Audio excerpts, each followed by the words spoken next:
ግፈኛዋ ሚስት ቲና ዛሬም እንዳሰበችው የፈለገችው ነገር ባለመሳካቱ ከአጋቹ ጋር በተነጋገረችው መሰረት አባባን እንዲገልላት ወይም ደግሞ እንዲያስወግድላት እንዲያስርላት ገንዘብ ለማግኘት ያልጠየቀችው ያልሞከረችው ነገር የለም ነበር።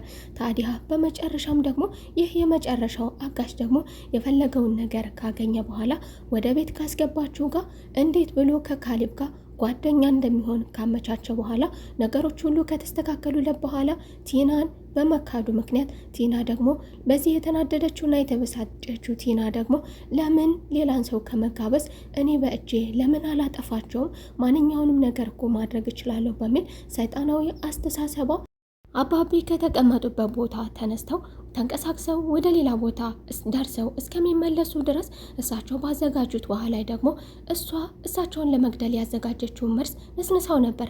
ታዲያ አባቢ ደግሞ በተለየ መልኩ ስለሚከታተላት ዛሬ ብቻ ሳይሆን በተለምዶ ያለ አንድ ነገር ቲና እንደማትረጋጋ ብትረጋጋም ባትረጋጋም ቲና ግን መጠበቅ ያለባት ሰው ስለሆነች አባቢ ይከታተላት ስለነበረ ታዲያ ዛሬ ላይ ደግሞ አንቺ ያዘጋጀሽልኝን ውሃ ራስሽ ጠጫት ማለት የኩባያ ውሃውን ራሷ እንድጠጣው አድርጓታል።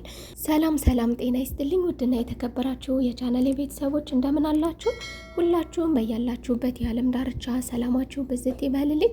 ለቤቴ አዲስ ከሆናችሁ የደወል ምልክቷን በመጫን ቤተሰብ ይሁኑ። እንዲሁም ቪዲዮን ከወደዳችሁት ላይክ፣ ሼር ማድረግ አትርሱ። ስለምታደርጉልኝ ትብብር ከልቤ አመሰግናለሁ። ቀጣይ ክፍል ቲና ይዤላችሁ መጥቻለሁ። ካሌብ የምሳ ግብዣ እንዲደረግልኝ እፈልጋለሁ፣ አንድ ወዳጄን ወደ ቤት እጋብዘዋለሁ በማለት ካሌብ አንድ አዲስ እንግዳ ወደ ቤት ይዞ መጥቶ ነበረ። ታዲያ ይህ እንግዳ ደግሞ የትሁቴ አጋች ነበረ። ትሁቴን የሚያሰቃያ ሰው ነበር። ታዲያ ይህንንም ሰው ደግሞ እሷን ሲመለከታትና አባቢ ደግሞ ትሁቴን ሲመለከታት የሶስታቸው አስተያየት የተለየ ስለሆነበት አባቢ ልብ ብሎ እንዲከታተላቸው አድርጎታል። ታዲያ አጋቹም ደግሞ ትሁቴን ሽጉጥ መያዝ በድብቅ ካስፈራራት በኋላ ትሁቴ ተደናግጣ ይዛቸው የነበረችውን ነገሮች ምሳ ለማቅረብ ለማስተናገድ ይዛው የነበረውን ሰሃን በትክክል እንኳን አላስቀመጠችውም ነበር ወደኋላ ስትመለስ። ታዲያ አባቢም ደግሞ የሆነ ነገር እንዳለ ተጠራጥሮ ነበር። እንግዳውም ብዙም ሳይቆይ ደግሞ ወደ መታጠቢያ ክፍል መግባት እፈልጋለሁ በማለት ትሁቴን ተከትሎ ወደ ውስጥ መግባቱ አባቢ የሆነ ነገር እንዳለ ይህ ሰውዬ ራሱን ቀይሮ ወደ ቤት ቢመጣም ነገር ግን አባቢ የሆነ ነገር እንዳለ በመካከላቸው ልዩ ነገር እንዳለ ተጠራጥሮ ነበረ። ታዲያ ካሌብም ደግሞ ይህንን እንግዳ ወደ ቤት ይዞት የመጣው የፍቹን ጉዳይ በፍጥነት እንዲያደርግለት እሱ የስራ ባልደረባ እንደሚሆነውና ወደፊትም በዚህ ሙያ ላይ በቂ እውቀት ያለው ሰው አስመስሎ ነበር ራሱን ለካሌብ አሪፍ ጓደኛው አስመስሎ ነበር የቀረበው። ታዲያ አባቢም ደግሞ እንግዳውን ብዙም ሳይቆይ መሄድ አለብኝ በማለት ጉዳዩን ከጨረሰ በኋላ ወደ ግቢ ስለወጣ በፍጥነት አባቢ ደግሞ ወደ ትሁቴ በማምራት ትሁቴ ምን ሆነሽ ነው? የሆንሽውን ነገር ንገሪኝ ቢላትም ትሁቴ ግን ይሄ ነው አላለችም።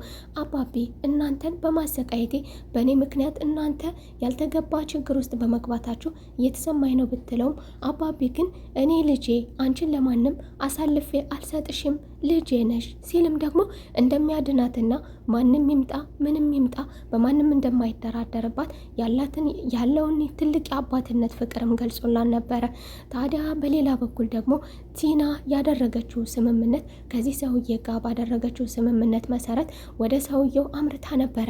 ሰውየውንም ደግሞ ምን አድርገህ መጣ ምን ነበር እየተባባልነውም ስትለው ሰውየው ደግሞ ጉዳዩ ከተሳካለ በኋላ ከካሌብ ጋር ከተገናኘ በኋላ ድብና አድርጎ ክዷታል። ቲናም ደግሞ ምን ተነጋግረን እንዴት ምንም ሳታደርግ ትመጣለህ ብትለውም እኔ ካንቺ ጉዳይ የለኝም አትጨቅጭቅኝ፣ እኔ የምፈልገውን ነገር አግኝቻለሁ፣ ዋናው አላማዬ ካሌብን ማግኘትና ወደ ቤት መግባት ነበር አላማዬ፣ አሁን ግን በቀላል መንገድ ገብቻለሁ፣ ስለዚህ አታስፈልጊኝም በማለት አሽቀንጥሮ ጥሏታል። ታዲያ ቲና ደግሞ ይህ ክህደት ከደረሰባት በኋላ መላው ቤተሰብን በመርዝም ይሁን ባገኘችው ነገር ፊት ለፊቷ እንደምታጠፋቸው ትፎክራለች። በዚህም የተበሳጨችው ቲና ደግሞ ወደ ቤት በመምጣት ብስጭቷን ጩኸቷን ከቤት ሰራተኛዋ ላይ ከትሁቴ ላይ ታደርጋለች። ትሁቴ ግን ቢጠሯትም ቢያናግሯትም አትሰማም ነበር። ታዲያ ቲና ደግሞ ንቀት የመሰላት ትሁት በራሷ ጉዳይ ላይ ሰውየው ከቤት ድረስ መጥቶ ስላስፈራራት ነበረ እሷ ማንኛውም ነገር በማሰማበት መልኩ ተክዛ የነበረው። ታዲያ ቲና ደግሞ ንቀት መሆኑ ነው ወይ እየጠራውሽ ይሄንን ያህል የማትሰሚኝ ብላ ብጮህባትም ትሁቴ ግን ምን እንደምትፈልጊ መናገር ትችያለሽ፣ ነገር ግን አልሰማሁሽም ነበረ።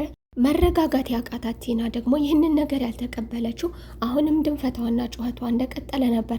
ታዲያ ትሁትም ደግሞ ከየት መጣልሽ የሚባል ሀሳብ ባልታሰበ በድንገት በመጣላት ሀሳብ ደግሞ ቲናን እንድትረጋጋና አርፋ እንድትቀመጥ አድርጋ አስደንግጣታለች።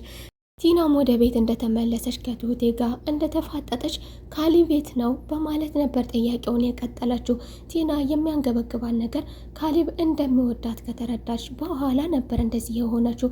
ከዚያም ደግሞ በዙሪያዋ ያሉ ሰዎች ሁሉ በክህደት ስራ ላይ አብረው የተጣመሩት ግብረ አበሮቿ በሙሉ ስለ ካዷን ነበረ። ታዲያ ካሌብ ቤት ነው ብላ ነበር። በመቀጠልም ታዲያ ትሁትም ደግሞ ካሌብ ቤት እንደሆነ አታውቂም በማለት አስደንጋጩን ነገር ነግራታለች። ይህንን ነገር እንዴት አልሰማሽም?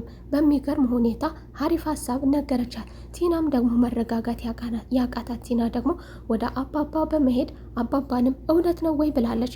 አባባ ደግሞ ስለምን እንደምትናገሪ ስለምን እንደምታናገሪኝ ሳላውቅ እውነትና ውሸት መሆኑን እንዴት ውሸት ነው እውነት ነው ልልሽ ይችላለሁ።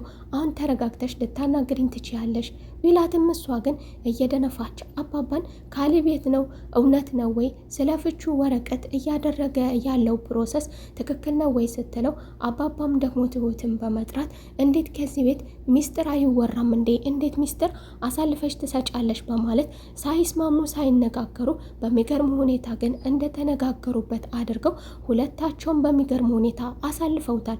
ታዲያ በዚህ የተበሳጨችውም ቲና ደግሞ ብንብላ ከቤት ወጥታለች። ዳንኤል እጮኛ ኤዱ ደግሞ ስለ ጋብቻ ስነ ስርዓታቸው የት እንደሚካሄድ እንዴት እየተባባሉ ቢማከሩም ነገር ግን ኤዱ ደግሞ ሰላም ያልሰጣት አንድ ነገር አለ።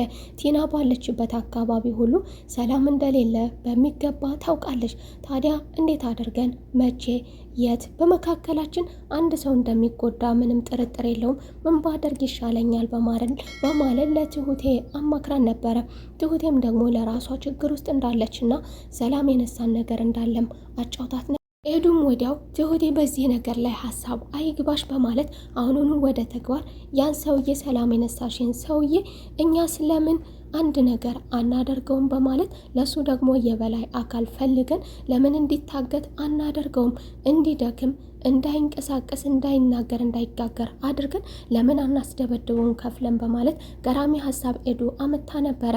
ይህ ሰውዬ ታዲያ ይህን ሰውዬ ደግሞ ያላሰበችው ሰውዬ ከዚህ በፊት አባቤን አግቶት የነበረ ሰው ነበር። ኤዱም ደግሞ ይህንን ነገር ከተነጋገሩ በኋላ ወዲያው ወደ ተግባር ነበር ያመራችው። ወደ ተግባርም ሲያመሩ ደግሞ ሰውየው በሚገርም ሁኔታ በሀሳባቸው በሚገባ እነሱም ሳይጠይቁት ሁሉ እንደሚስማማ ይህ ነገር እናንተ ብላችሁኝ ሳይሆን እኔም ላደርገው የምፈልገው ነገር ነበር በማለት አጨብጭቦ ተስማምቷል። ነገር ግን አንድ ቅሬታ እንዳለውም ሲናገር ነበር። ይህም ቅሬታው ደግሞ ከትሁቴ ጋር ነበረ። ምክንያቱም ከዚህ በፊት ትሁቴ አባቤን ከዚያ ቦታ ስታስጠፋ ደብድባው ስለነበረ ችግር አድርሳበት ስለነበረ አሁን ግን ከዚህ የበለጠ ሌላ ችግር ስላለን አሁን ምንም አላደርግሽም በማለት ቀጥታ ባቀረቡለት ሀሳብ አሁኑኑ ተስማምቷል። ታዲያ ቲናም ደግሞ በዚህ የተበሳጨችው ቲና እንጡጥ ፍርጥ እያለች አካባቢውን ታምሰዋለች። ይህም ሰውዬ ደግሞ ከኋላ እየተከተለ የሚገባበትን የሚወጣበትን ቦታ እንዲሁም ደግሞ ከቲና ጋር ቲና ስለሆነች ወደዚህ ሰውዬ ልታደርሰው የምትችለው ስለዚህ ቀኑን ሙሉ ስራው ሁሉ ቲናን መከታተል አድርጎታል። በነገሮቹ ባሰበችው ሁሉ አለመሳካቱ የተበሳጨችው ቲና ደግሞ ለምን ሌሎችን እጋብዛለሁ ለዚህ ነገር ራሴ ለምን በእጄ አላጠፋቸውም? ለዚህ ነገር እኮ ከኔ የቀረበ ሰው የለም ስትልም ደግሞ አባቢን በእጇ ለመግደል ታስባለች።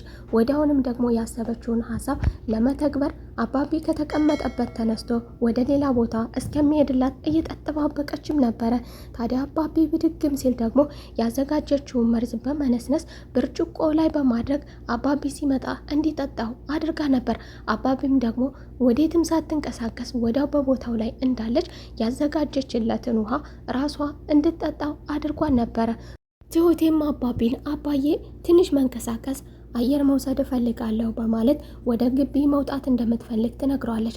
አባቢ ግን ከአየር ከመቀበሏ ምንም አይነት ችግር የለበትም፣ ከመንቀሳቀሷ እንደፈለገች ከመሆኗ ምንም አይነት ችግር የለበትም የኔ ልጅ። ነገር ግን ያለንበትን ሁኔታ ታውቂያለሽ እና በዛ ላይ ደግሞ እየመሸ ስለሆነ ብዙም ርቀሽ አትሄጂ፣ ፈጠን ብለሽ ወደ ቤት ተመለሺ ብሏት ነበረ።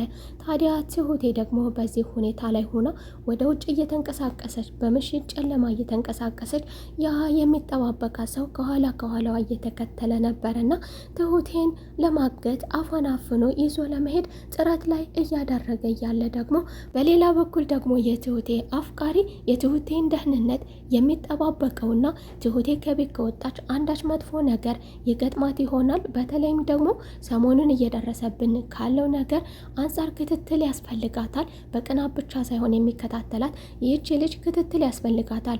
ያ ሰውዬ በየትና በማንኛውም ጊዜ እንደሚመጣ ስለማይታወቅ መከታተል ይኖርብኛል ያለው ካሌብ ደግሞ ዛሬ ላይ ትሁቴ በጨለማ በምሽት ጨለማ ማንም ሳያያት ችግር ውስጥ በገባችበት ሰዓት ደግሞ ከኋላ መጥቶ ካሌብ አድኗታል።